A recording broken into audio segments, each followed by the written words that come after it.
ప్రకాశం జిల్లా ఒంగోలు తాలూకా police station శుక్రవారం మధ్యాహ్నం 12 గంటలు ఎంతో రద్దీగా ఉండే ఆ తాలూకా పోలీస్ స్టేషన్కి ఓ స్మార్ట్ కుర్రాడు ఎంటర్ అయ్యాడు.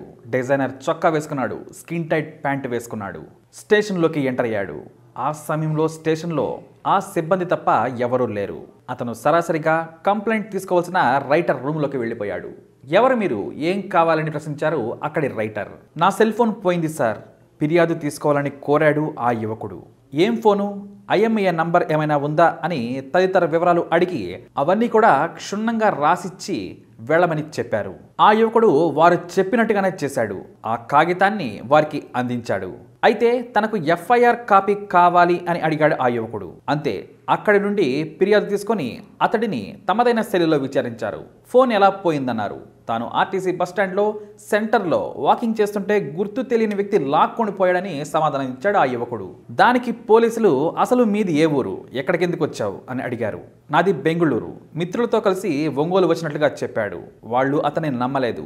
నగరంలో సీసీ కెమెరాలున్నాయి, అవి పరిశీలిస్తాం, నీది గాని తప్పని తెలితే ఏం చేయమంటావు అని ఆ అధికారి కాస్త గట్టిగానే చెప్పాడు. ఆ యువకుడు మౌనంగా ఉండిపోయాడు. అంతలో స్టేషన్లోకి ఓ ఎస్ఐ వచ్చారు. స్టేషన్ సిబ్బంది ఆ ఫిర్యాదుని ఎస్ఐ దగ్గరికి తీసుకెళ్ళమని చెప్పారు. ఇక ఎస్ఐతో మాట్లాడాక సిఐ స్టేషన్ కు వచ్చిన తరువాత మాట్లాడదామని చెప్పారు.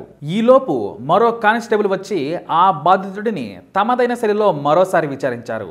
అప్పటికే స్టేషన్ లో ఉన్న సిబ్బంది అందరికీ చాలా ఓపికగా సమాధానం చెప్పి ఫిర్యాదును మరోసారి పోసగుచ్చినట్టు ఆ కానిస్టేబుల్ కు కూడా వివరించి చెప్పాడు ఆ యువకుడు. ఇక అంతా విన్న వారు, రోజు నగరంలో వందల ఫోన్లు పోతుంటాయి, అన్ని కేసులు కడితే స్టేషన్ మూసుకోవాల్సిందే అని కాస్త పరుషంగానే మాట్లాడారు. ఇలా సుమారుగా 45 నిమిషాలు బాధితుడు వారు అడిగిన ప్రతి ప్రశ్నకు ఓపికగా సమాధానం చెప్పాడు. వారు చెప్పింది సైతం విన్నాడు. అంతసేపు స్టేషన్ లో ఉన్నా కూడా సిబ్బంది అతడిని కూర్చోమని కూడా చెప్పలేదు, సరిగ్గా రిసీవ్ చేసుకోలేదు. వాళ్ల పనిలో వాళ్ళుంటే అక్కడే అలాగే నిలుచుని ఉండిపోయాడు ఆ కుర్రాడు. కనీసం ఫిర్యాదు ఇచ్చినట్లు రసీదైనా ఇవ్వాలని కోరినా సరే ఎవ్వరూ కూడా పట్టించుకోలేదు. రసీదు ఎందుకు ఇవ్వరు అని గట్టిగా ప్రశ్నించగా, పోయిన ఫోను నీదేనని గ్యారంటీ ఏమిటి, నెంబర్తో పాటు ఫోన్ కూడా నీదే అని ఆధారాలు తీసుకొనిరా అంటూ నోటికొచ్చినట్టు బూతులు తిట్టారు. ఇక చివరికి ఆ యువకుడు చేసేదేమీ లేక అలాగే నించున్నాడు. ఇంతలో అతనికి ఏదో ఫోన్ వచ్చింది. అది మాట్లాడుకుంటూ బయటకు వెళ్ళాడు. బయట అతని కోసం ఒక గవర్నమెంట్ వెహికల్ వచ్చింది. ఆ బాధితుడు ఆ వాహనంలో ఎక్కి ముందుకు వెళ్ళిపోయాడు. అప్పటికి గాని అర్థం కాలేదు.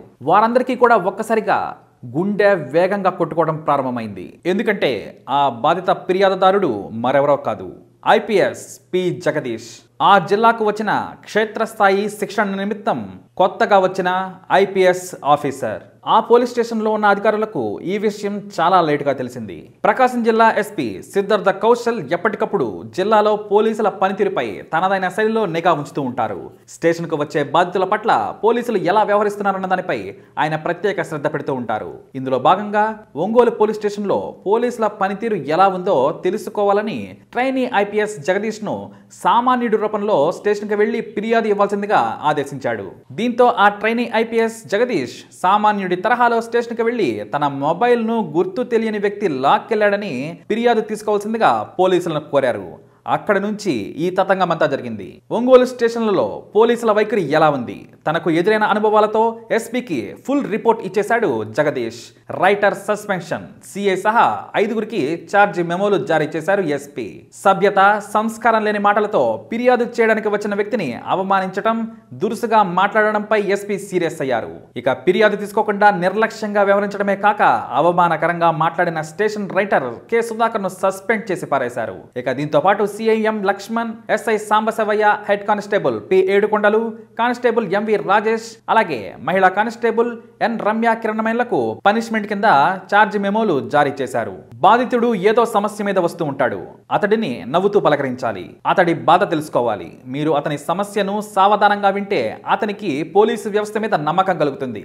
ఆ సమస్య పరిష్కరించినా పరిష్కరించకపోయినా అతను చెప్పేది వింటే బాధితుడికి సగం ధైర్యం వస్తుందని ఉన్నతాధికారులు పదే పదే శిక్షణ కార్యక్రమాల్లో చెప్తారు. కానీ పరిస్థితులు ఇందుకు భిన్నంగా ఉన్నాయి. ట్రైనీ ఐపీఎస్ జగదీష్ జగదీష్ అక్కడి పరిస్థితిని ప్రత్యక్షంగా పరిశీలించారు అంటం కన్నా అనుభవించారు. బాధితుడి రూపంలో సుమారు 45 నిమిషాల పాటు అక్కడున్న స్టేషన్ సిబ్బంది పెద్దగా పట్టించుకోలేదు. కనీసం కూర్చోమని కూడా అనలేదు. పైగా బూతులు మాట్లాడుతూ అవమానించారు. స్టేషన్లో తనకు ఎదురైన సమస్యను నివేదిక రూపంలో ఎస్పీ సిద్ధార్థ కౌశల్కు అందజేశారు. ఆ స్టేషన్లో రిసెప్షన్ కౌంటర్ లేదని, రిసెప్షనిస్టులు లేరని, బాధితుల పట్ల స్టేషన్ సిబ్బంది వ్యవహార శైలిని అత్యంత దారుణంగా ఉందని క్షుణ్ణంగా రాసుకొచ్చారు. బాధితుడు వేదనతో స్టేషన్కు వచ్చినప్పుడు వారిని మర్యాదగా పలకరించడం, కరుణ చూపడం మానేసి నిర్లక్ష్యంగా వ్యవహరించిన సిబ్బందిపై ఇక నుంచి ఇలాంటి వేటులే ఉంటాయని ఎస్పీ కౌశల్ తెలిపారు. ఇక special thanks to trainee IPS Jagadish అంటూ అతడిని పొగడతలతో ముంచెత్తారు ఎస్పీ కౌశల్. ఇక మొత్తానికి ఎస్పీ ప్లాన్ సూపర్ అంటూ ప్రజలు హర్షం వ్యక్తం చేస్తున్నారు. ఇలాంటి ఎస్పీలు కావాలంటున్నారు. ఎస్పీ చెప్పిన విధంగా పోలీస్ స్టేషన్లో ఉండాలంటున్నారు. మరి మీరేమంటారో కూడా తప్పకుండా మీ అభిప్రాయాన్ని వెల్లడించండి. కామెంట్ ద్వారా ప్రతి ఒక్కరికి తెలియజేయండి. ఇలాంటి మరిన్ని వీడియోస్ కోసం మా ఛానల్ సబ్స్క్రైబ్ చేసుకోండి.